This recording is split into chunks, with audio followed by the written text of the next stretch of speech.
these peaks is the stratovolcano. We're on the newest edition, as the name implies, from the Trident.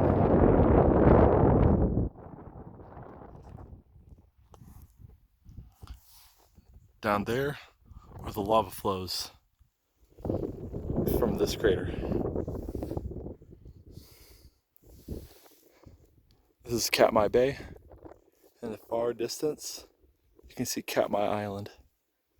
Oh no, sorry, not Katmai Island, Kodiak. That's McGeek out there. On the other side of McGeek is a volcano called Martin, and it's steaming right now.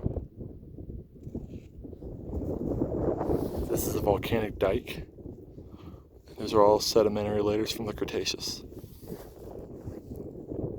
And then the valley is down there. We hiked all this distance.